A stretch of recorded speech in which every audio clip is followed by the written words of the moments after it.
Hello दोस्तों, कैसे हो आप सब। आई विश कि आप बहुत ही ज़्यादा अच्छे होंगे। मैं अमन शर्मा स्वागत करता हूं आप सभी का द इकोनॉमिक्स एक्सपर्ट में। So guys, in today's video we are going to learn about what is economics and the history of economics. So if you are the student of economics and want to learn economics from the very basic, so this video is for you. So let's begin the video. The word economics was first used by Aristo, who was a Greek philosopher. तो जो word है economics अर्थशास्त्र, उसका सर्वप्रथम प्रयोग अरस्तु के द्वारा किया गया था, जो एक ग्रीक फिलोसफर थे।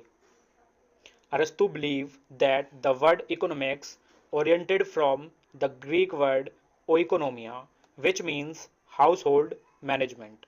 अरस्तु का मानना था इकोनॉमिक्स वर्ड अर्थशास्त्र शब्द की उत्पत्ति ग्रीक भाषा के ओइकोनोमिया शब्द से हुई है, जिसका अर्थ होता है हाउस होल्ड मैनेजमेंट, अर्थात एक घर का प्रबंधन करना। अब आगे चलते हैं, बात करते हैं व्हाट इज इकोनॉमिक्स बाय अरस्तु। सो अकॉर्डिंग टू अरस्तु, economics is the science of house hold management. तो अरस्तु के अनुसार अर्थशास्त्र वह शास्त्र है जिसमें एक घर का प्रबंधन कुछ इस प्रकार किया जाता है, जिसमें संसाधनों का इस प्रकार प्रयोग किया जाता है जिससे उच्चतम संतुष्टि प्राप्त होती है। अब बात करते हैं कौटिल्य की। Kautilya was an Indian philosopher. Along with being an Indian expert, he held the post of Prime Minister during the Maurya reign. तो कौटिल्य एक भारतीय विशेषज्ञ होने के साथ साथ मौर्य शासनकाल में प्रधानमंत्री के पद के समान पद पर आसीन थे। He is also known by the name of Vishnugupta and Chanakya. Kautilya को विष्णुगुप्त और चाणक्य के नाम से भी जाना जाता है, जिनका टाइम पीरियड 350 टू 275 रहा। Kautilya wrote his book Economics, in which he considered state policy, management, economy, politics and many other points. तो कौटिल्य ने अपनी किताब अर्थशास्त्र लिखी, जिसमें उन्होंने राज्य नीतियां, प्रबंधन, अर्थव्यवस्था, राजनीति के साथ साथ कई अन्य विषयों पर चर्चा की। अब आगे चलते हैं, बात कर लेते हैं what is economics according to Kautilya.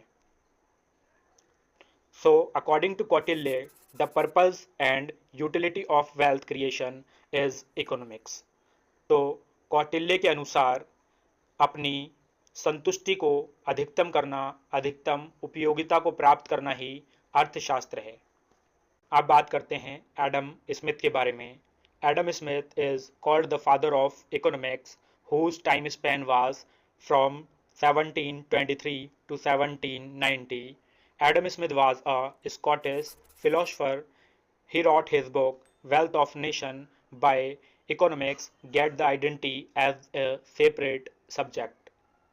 तो एडम स्मिथ को अर्थशास्त्र का पिता कहा जाता है, जिनका समय काल 1723 से लेकर 1790 तक रहा, जो एक स्कॉटिश इकोनॉमिस्ट थे, और उन्होंने अपनी किताब वेल्थ ऑफ नेशन लिखी, जिसके द्वारा अर्थशास्त्र को एक अलग विषय के रूप में पहचान मिली, जिसका पूरा नाम है an inquiry into the nature and causes of wealth of nation, which is published in 1776। अब बात करते हैं एडम स्मिथ के अनुसार अर्थशास्त्र क्या है।